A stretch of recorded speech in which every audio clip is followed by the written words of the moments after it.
राजस्थान का कोऑर्डिनेटर हूं और हमारा हिंदुस्तान लेवल पर हमारा अलायंस है और उस अलायंस की को दृष्टि में रखते हुए हम भाजपा को समर्थन राजस्थान में भी सभी सीटों पर कर रहे हैं और ये जहां भी हमारे मुख्यमंत्री जी भजनलाल जी और हमारे राजस्थान की सरकार हमारे पार्टी हमारा जो अलायंस बीजेपी है इसमें जिस जगह काम करना है जो भी उनके निर्देश होंगे जो भी सूट करेगा उस हिसाब से हम काम करेंगे।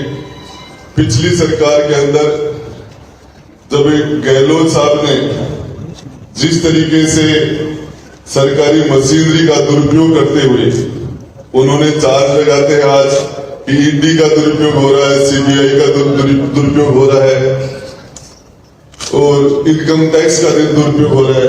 मैं बताना चाह रहा हूं कैसे कैसे हमारे पूर्व मुख्यमंत्री जी ने झूठे मुकदमे लगाए और उन्होंने पुलिस का, एसओजी का, एसीबी का जिस लेवल पर उन्हें दुरुपयोग करने की पराकाष्ठा की। मेरे खुद के 6 से 7 मुकदमे झूठे लगाए। किस तरह एक जोधपुर में पिपाड़ का मामला था और एक पोस्को मामले के अंदर कहीं किसी महिला के मामले के अंदर मुझे वहां से जोड़ने की कोशिश की गई। जब मैंने विधानसभा में राजस्थान महिलाओं के अत्याचार में 1 नंबर पर आ गया था और इसके खिलाफ से 2 बातें मैंने रखी कि अपने गिरेबान में झांक के देखो, तुम हिंदुस्तान की मणिपुर की बातें करते हो। तो उसके बाद गहलोत हमारे मुख्यमंत्री जी उस टाइम के उन्होंने मुझे सरकार से बर्खास्त किया और उसके बाद में तरह तरह के जिस तरह मुकदमे लगा के उन्होंने जो किया उन सारी बातों को ध्यान में रखते हुए हम सभी ने यह फैसला किया, हमारी पार्टी ने, मेरे समर्थकों ने, कि हम राजस्थान की सभी 25 सीटों के ऊपर भाजपा को मजबूत करने का काम करेंगे।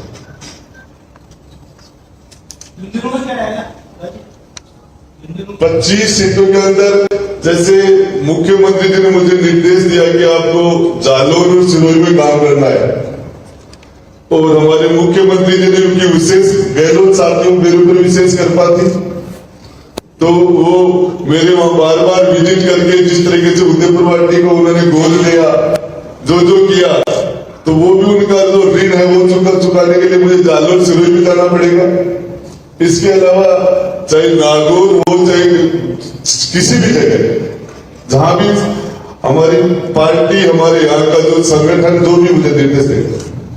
आप अभी वहां पर यात्रा निकाल रहे थे तो जो आपकी और के बीच की जो खटास है क्या वो हो जाएगी? हमने 3 चुनाव आमने सामने लड़े हैं हमने और यात्रा तो नहीं, हम तो लोगों से रोज मिलते रहते हैं और ये तो रूटीन की बात है। यात्रा को नहीं हमारा चलता रहता है। तो क्या शुक्र चौधरी का आपसे किसी प्रकार का खतरा नहीं, ये तो आप लोग स्टेटमेंट का सब आपका पहले गहलोत के पीछे लगे तो उसको निपटा दिया। नहीं, ऐसी कोई बात नहीं है। जब राष्ट्रीय स्तर के ऊपर कोई फैसले हुए हैं और जिस लेवल पर ये हमारा एकनाथ शिंदे साहब का और राष्ट्रीय स्तर पर जो फैसला है तो उसके अंदर ये बात है सर। देखिए, सरकार लाल डायरी का तो ये रिजल्ट है कि आज अशोक गहलोत साहब कहाँ बैठे हैं और इसके अंदर ईडी के आज महेश जी जोशी से भी जांच नोटिस गए हैं, वैभव गहलोत के पास भी गए हैं और भी बहुत आचार संहिता लेकिन उसके बाद देखना काफी कुछ होगा। 100% जब जिस चीज को हमारे हिंदुस्तान के प्रधानमंत्री ने जिस बात को कहा है, गृह मंत्री ने कहा है, मैंने कहा है, सारे लोगों ने कहा, एकनाथ खड़गे साहब ने कहा है, तो इसमें तो 2 चीजें बाहर आएंगे। आपको जब विधानसभा में मैं उसको टेबल करना चाह रहा था, मैं तो टेबल कर ही रहा था हाउस के अंदर, तो फिर उस टाइम में टेबल क्यों नहीं करने दी? बिल्कुल।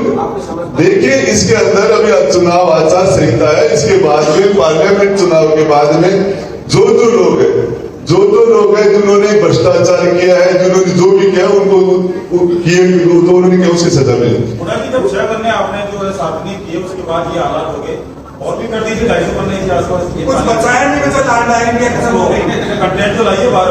देखिए कांग्रेस के लिए कुछ नहीं हुआ। कांग्रेस सलट गई उससे, गांधी डायरी है, लैंड डायरी है, छोटा वाला। देखिए उससे कांग्रेस सलट गई। आक्रोशित है छोटे गोपाला की घटना जो को लेकर उसको लेकर, तो क्या आप राजपूत समाज को साधने के लिए सभी सीटों पर जाएंगे या? देखिए कई छोटी मोटी कोई बात होगी, मिल बैठ के उसको ठीक कर लेंगे। लेकिन सर विरोध प्रदर्शन तो काफी जगह पर हो रहा है, राजपूत समाज का रैलियां भी निकल रही है देश भर के अलग अलग हिस्सों में। देखिए जहां भी कोई बात होगी, किसी की भी जो भी उनके तथ्य होंगे उनको सुन के उनका समाधान बैठ के बातचीत किया जा सकता है, करेंगे उसमें। तो क्या आप आज ये यहाँ से कह सकते हैं कि शुभकरण चौधरी और आपके बीच की जो खटास है, जो आप उनके बीच में जो कॉन्ट्रडिक्शन है, खत्म हो गया और आप उनके लिए खुलकर वोट मांगेंगे? हम पूरे, अब ये चुनाव हिंदुस्तान का चुनाव है और पार्लियामेंट का चुनाव है, इस चुनाव के अंदर पूरी दुनिया की नजर है। आप कहाँ देख रहे हो?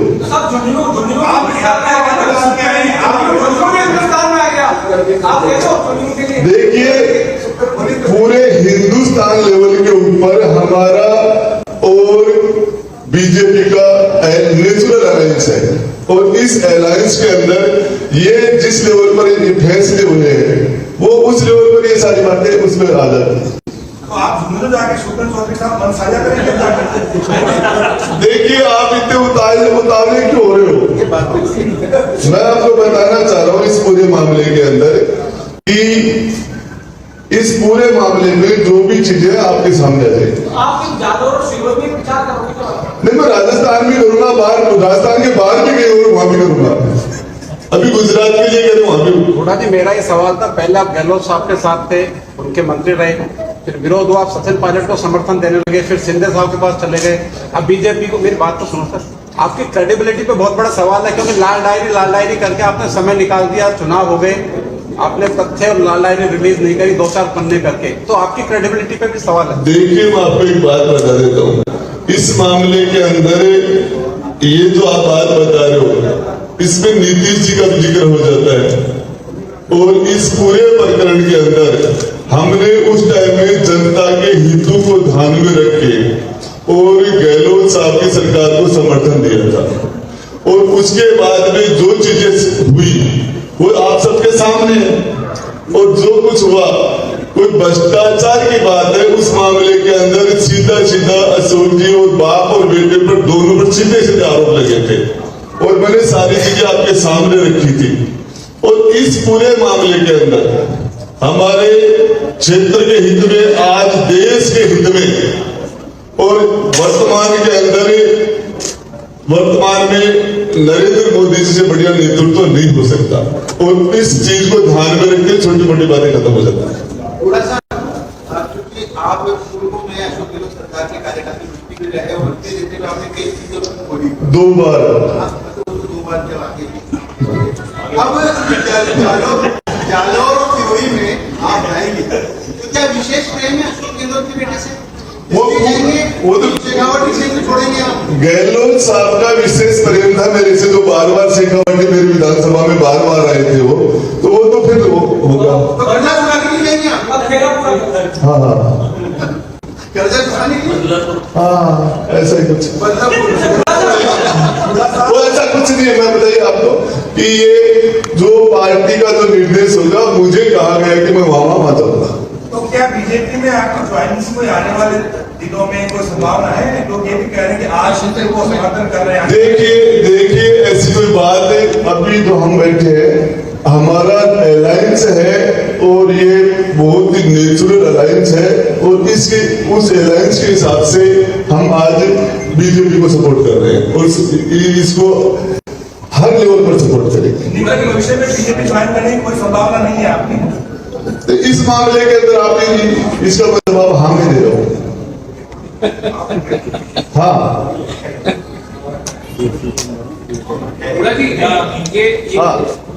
क्या पूछा आपने? मैं कह रहा हूँ क्या आपके निकट भविष्य में बीजेपी ज्वाइन करने की कोई संभावना है? नहीं है। सहयोगी हूँ, चंद्रनाथ सिंधु जी भी आ गए जो वो उनसे पूछ सकते। लेकिन पूरा की ये जो अलायंस है एकनाथ शिंदे शिवसेना वाला और भाजपा का ये पहले से है। आज ये प्रेस कॉन्फ्रेंस की जरूरत क्या आन पड़ी थी बताने के लिए कि 25 सीटों पे एकनाथ शिंदे की शिवसेना सपोर्ट करेगी, ये प्रेस कॉन्फ्रेंस क्यों बुलाई गई है? देखिए, मैं आपको बताऊं, राजस्थान के अंदर मैं शिवसेना का कोऑर्डिनेटर हूं और इसके अंदर चुनाव की दृष्टि में जो रणनीतिक दृष्टि से 2 स्टेप जब उठाए कहां दिक्कत है? उसमें तो 10 दिन पहले होता, आज 5 दिन बाद होता। तो क्या एकनाथ शिंदे से आपकी बात हुई कि हमारा नेचुरल अलायंस है, पूरे हमारे हम मिलके चुनाव लड़ रहे हैं और इसके अंदर ये बात है।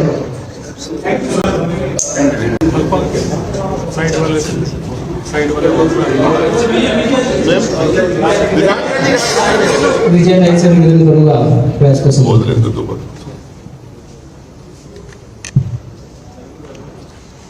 आदरणीय मंच और सम्माननीय मेरे प्रेस के मित्रों, मैं महाराष्ट्र के मुख्यमंत्री और शिवसेना के सदा सर्वा आदरणीय एकनाथ शिंदे जी का बहुत बहुत धन्यवाद करती हूँ कि उन्होंने यहाँ पर बीजेपी को समर्थन दिया।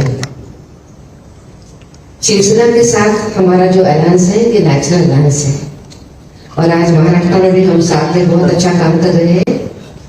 राजस्थान में बुढ़ा जी उनके पार्टी के यहाँ के कोऑर्डिनेटर हैं और आज उन्होंने सामने आके बीजेपी को समर्थन दिया है। मैं उनका भी बहुत बहुत धन्यवाद करती हूँ और मुझे विश्वास है कि हम आगे चल के बहुत अच्छा मिलके काम भी करेंगे।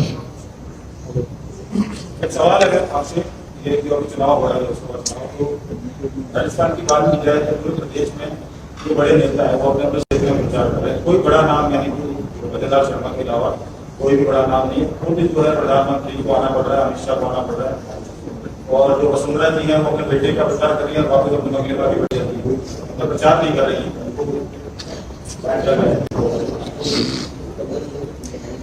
देखिए, राजस्थान के चुनाव में हमारे सभी नेता सक्रिय है।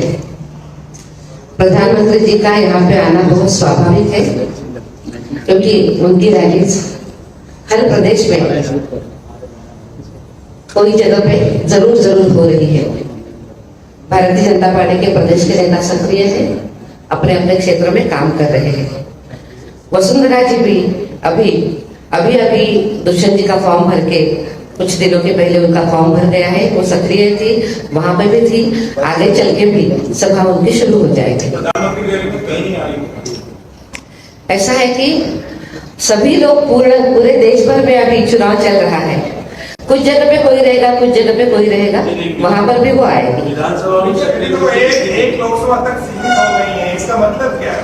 ऐसी बात नहीं है, वसुंधरा जी आगे भी आएगी। हमारी वो शीर्षस्थ नेता है, हमारी राष्ट्रीय उपाध्यक्ष है, आगे चल के वो हर जगह पे होगी। अभी आपको भी पता है कि थोड़ी नवरात्रि भी चल रही है, पूजा पाठ में भी अभी लगी है।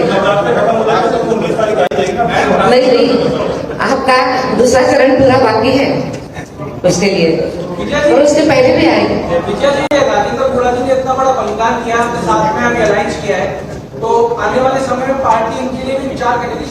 नहीं, हमारा अलायंस उनके साथ पहले से ही है। शिवसेना के साथ हमारा अलायंस बहुत पुराना है और उसी अलायंस के साथ वो यहाँ पे समर्थन देने के लिए आए हैं।